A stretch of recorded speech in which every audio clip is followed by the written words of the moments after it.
Kay ate yun ah. Yung, yung bagong pusa. Di ba hinahanap mo kanina ng mga bata ah? Gusto niya ate eh. O bakit mag-aano na naman si ate? Wala na naman mahihirapan si mami. Hindi naman kayo naglilinis. Kaminis. Eh paano pag nasa school ka? Ang pasok. Malaki na naman siya eh. Hayaan mo siya maglakad-lakad. Makakakain naman siya dyan. Nakita ko siya kanina eh. Gutom. Kumain naman ata yun. Ano na kumain? Oh, paano mo nalamang inaway yun ng bata? Ha? Paano mo nalaman? Nakita mo bang inaway ng bata? Paano? Paano nalaman? Paano mo nalamang inaway ng bata? Saan ba? Saan ba nakalagay yung bata? Nandun lang tapos tinali. Hindi. Radyo ang. Hinahanap yun na may-ari. Sabi di ba ni yung batang bata? Nakukunin niya raw yung kanyang alaga. Hindi niya yung nagkakala. Oh, ba't kinahanap niya ganung kulay ah? Ibigay mo na yun doon. Ay, lang. Ito na lang ibibigay ko si si Lily na lang ibigay doon. Alam ka naman kukuha ka na naman ng iba. Si mami pinahihirapan yung mag-alaga. Hindi nyo naman pinapakain. Kaya mo sila kaya tutulog. Ito yun, susugat. Asa si Goldie?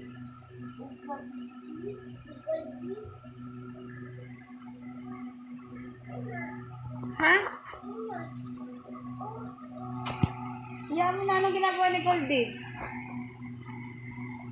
Tulog. Tulog? Tapos yung isang puso na tulog yung isang puso na. O, hayaan mo muna pagisingin.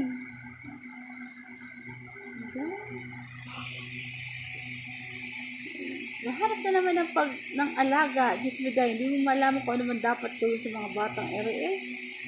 Oo, nakakaawa man. Kaso, pag naandun naman sa isang lugar,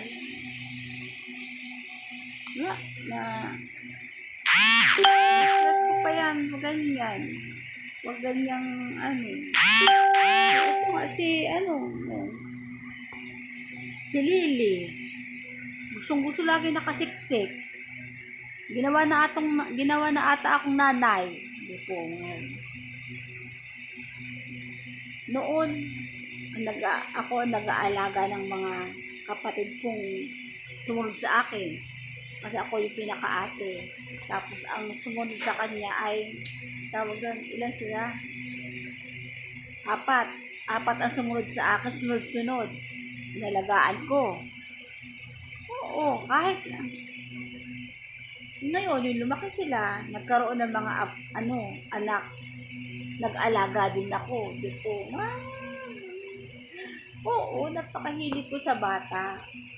Ang ending. Pati, ngayon, mga pusa. Yung mga baby pusa naman. Kaloka talaga to si Simon. Napakahilig niya maghanap ng mga, basta may nakita siya mga baby dyan sa kalye. Iuuwi at iuuwi. Pero, ano pa yan? Dadrama pa yan muna. Mami, nakita ko si ganito. Ang liit lang. Kawawa. Inaway ng mga bata. So, ang ending niyan, dito ang dating bagsak sa akin. Maawain kasi si Simon. Kaso, sa apartment kasi nila, ayaw ng may-ari. Ayaw talaga ng may-ari doon. Kasi, yun daw, makalat, pag pusa naman, hindi naman madumi ang pusa. Malinis nga ang pusa, di ba? Ngayon ko lang na, ang pusa ay malinis talaga. Sa pag pupo, ng katawan niya, malinis. O, di ba? Yung pusa kasi medyo, hindi kagaya ng pusa. Talagang malinis sa katawan nila. So, ang point ko, ayoko naman ng maraming alaga, kaya mahihirapan lang ako dyan. Mga baby pa kasi sila eh. Yung takbo-takbo, Diyos ko dahil, ewan ko dyan kay Simon. Napakahilig kasi ng batang yan sa mga alaga. Siyempre, nasa school sila, ang ending, ako rin mag-aasikaso. Oo, nakakatuwa naman mag-alaga. Kaso huwag naman damihan, di po kay ako naman ang mai-stress diyan pag sobrang dami. Buti sana kung yung tinitirahan mo ay parang bukid o ano, at least maraming takbuhan. Nasa apartment to, kay mamaya pati ako mapagalitan pa ng mga kapitbahay.